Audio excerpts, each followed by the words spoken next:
Atileet Faayisaa Leellisaa balaa konkolaataa sanbata darbe konkolaataa biraa walitti bu'uun isa mudateen miidhamni akka irra hin geenye ibse.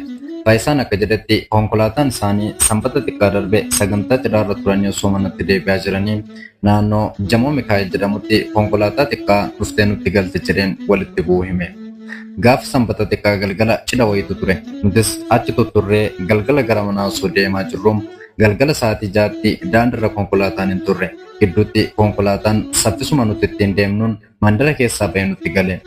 Suura Faayisaa fuula miidiyaa hawaasaa isaa gubbaatti guyyaa kamisaa qoodeen konkolaattonni lamaan akkaan miidhamuu isaanii agarsiisa. Faayisaan yaada suura kunniin waliin maxxansee tureen balaan tasaa nama mudata kan nama oolchu rabbidha jedhe. Dabalataan balaa kanaan warreen miidhaman wallaansa argannee amma haala gaarii irra jira jechuun barreesse.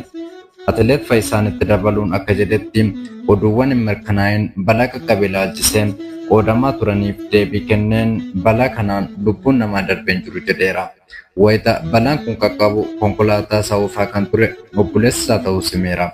Saffisa konkolaataa isaanii to'achuuf yaalanis humna waan qabuuf mucucaatee akka itti bu'e kan himu Atileet Faayisaan san gochuu osoo baatanii miidhaan qaqqabu hamaa ta'uu akka danda'u illee himeera. Jarri sun ooluu kan danda'an yaalii nuti goone irraati jedhe. Balaa kanaan miidhaan qaqqabe yoo ibsu anis xiqqoo tuttuqameera. Jarri miidhaman obbolaa lamaani.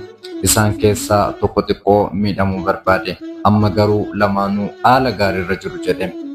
Haala balaan kun itti mudate yoo yaadatu nuti daandii guddicharra deemaa jirra. Mandaruma keessaa gamoo jalaan nutti ba'e. Safara keessaa akkasitti nutti ba'a jedhamee yaadamu jedhe.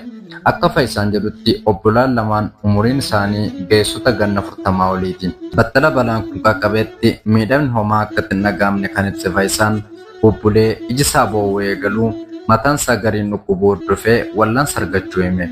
Obboleessa konkolaaticha oofaa ture irras miidhaan qaqqabee kamuu akka hin jirre dubbate. Namoonni lamaan konkolaataa kan biraa keessa turan ammallee wallaansarra akka jiran dubbateera. Waa'ee miidhama isaan mudate odeeffannoo bal'aa kennuu baatus lamaan isaaniiyyuu parsantii 100 balaan hamaan akka itti hin dhufne akka amanu dubbateera. Guyyoota muraasa darban miidiyaa hawaasaa gubbaatti yaadota qoodamaa turaniin namni sababa balaa kanaan lubbuun darbe akka jiru gabaafamaa ture. Faayisaan odeeffannoon kun dhugaa kan taane hime. Warra oduu kanaan miidhama koo barbaadaniin ta'e jedhamee qopheeffame jedhe. Gareen ilaalcha siyaasaa fi ejjennoo isaarraa jibba qaban akka jiran kan hime Faayisaan odeeffannoon kun isaaniin qoodamuu dubbate. Eenyummaa garee kanaa garuu ifatti hin dubbanne. Bakka balaa mudatetti tiraafikiin deemee pilaanii kaasuu kan himu Faayisaan ergasii booda konkolaataa isaa bakka balaa mudate kaasuu himeera. Suuraa qoodamerraa konkolaatarra miidhaa guddaan kan ga'e fakkaata. Faayisaan garuu akka mul'atu san konkolaaticharra miidhaan guddaan waan ga'e miti jedhe. Qola isaa malee keessi isaa gaariidha jedheera. Kun gidduu baayogiraafiidha.